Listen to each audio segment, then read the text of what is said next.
you're going to think I'm going to say something about Lost. We already talked about that. I'm not going to say anything about my Major League heart surgeon boyfriend, because I don't like to rub it in. No, but I will be serious with you. I'm doing really good because I just came off the 2 best weeks of my life. That's right. The Olympics. Anybody? Did you guys watch? Anybody? Yes. It was awesome. I love the Olympics. Literally, I like cancel things. I cancel youth group sometimes. No, we had snow, but I was excited about it. You guys, I love the Olympics. And, you know, it's not particular to summer or winter. I will say I got really into the Olympics because of figure skating when I was a little girl. I know. I was precious, I know. But now, I mean, I love the Olympics. Still, to this day. I watched, like, every day for, like, 3 hours. So now I got a lot of time on my hands. And my favorite event, I think, no, that's not true. One of the most memorable events for me this year, biathlon. Do you know what that is? Show me your hand. You know what that is? Yeah, some of you don't know. I'm going to introduce you, friends. The biathlon, cross-country skiing with a rifle. Yeah, that's right. It's exciting stuff. Essentially, you cross-country ski in this mass start. I mean, like 100 guys or girls, and you start off in these little tracks, and at the beginning of this race, I'm like, I could do this. And they have these rifles slung on their back. So what they do, it's like 15 kilometers. Or 23. I mean, there's multiple biathlons, people. Just saying this particular biathlon that I got so emotionally involved in was 15 kilometers. So it's about 9 miles. And the guys have the rifles strapped to their back. And they do a lap, I don't know how many kilometers, I think 5 kilometers. They come back into the Olympic Stadium, you get the cowbells.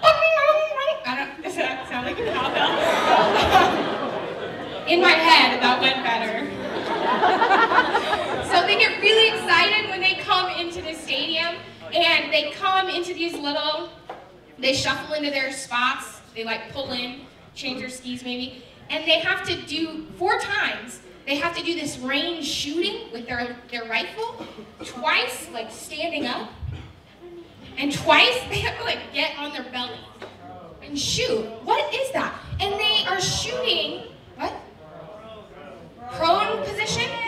You people watch this, you know what's up. Okay, prone position, what's upper, what's standing? Oh, okay. Okay, smart guy, listen. So, biathlon, fantastic. When you come in, you're range shooting, the targets are the size of a $50. So imagine that.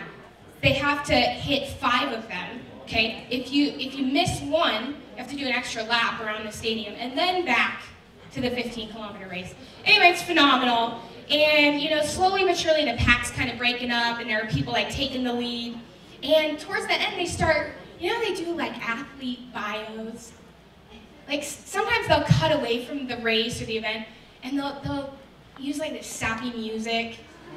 It's like slow motion, like fan blades. Did you see that one? Evan Lysacek? It was like that. Okay, so biathlon, they do this same thing and they're talking about this guy in his like neon yellow leotard, essentially. And he's from Slovakia. I'm gonna be honest, I don't even know where that is.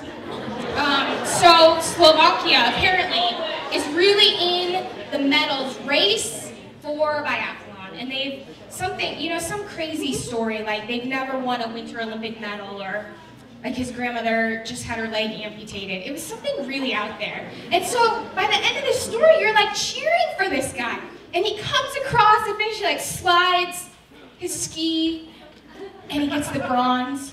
and he just collapses on the line. His back is like heaving, he's sobbing, and I am like on the edge of my seat, and I realize silent tears are like streaming down my face. I'm like, he just, he won the bronze in Slovakia. Has never had a medal before. Go world!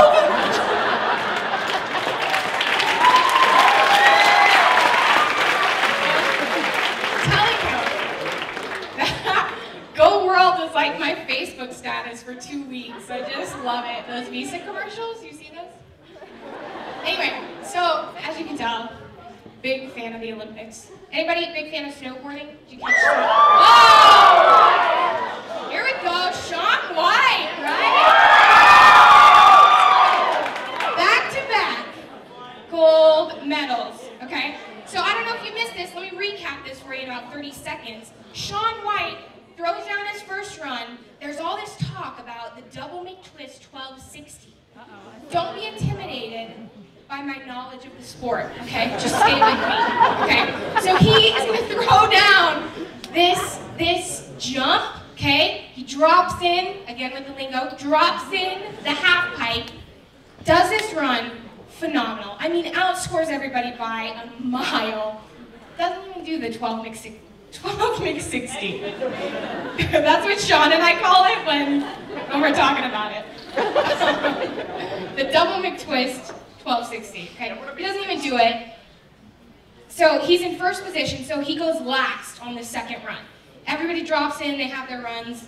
He's won. He doesn't even have to do his second run. Instead, he decides, I'm gonna do it, I'm gonna do my second run, drops in, very last jump, catches some good air.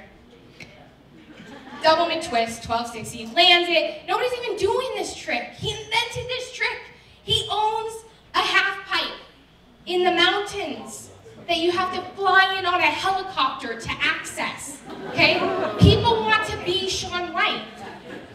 He is awesome, okay? So he wins gold, again, by a mile, and I happen to be watching Regis and Kelly the next day. I'm not even gonna try to convince you that I don't watch it because you won't believe me, even though I don't watch it. But, you know, the athletes do like this press tour after they get back from the Olympics. And so, in this case, the Olympics weren't even over yet. Shaun White is being interviewed by Regis and Kelly for like 3 or 4 minutes, on and on about this fantastic trick, how he's doing stuff that's way out of anybody else's league. Just phenomenal, right? They're showing video.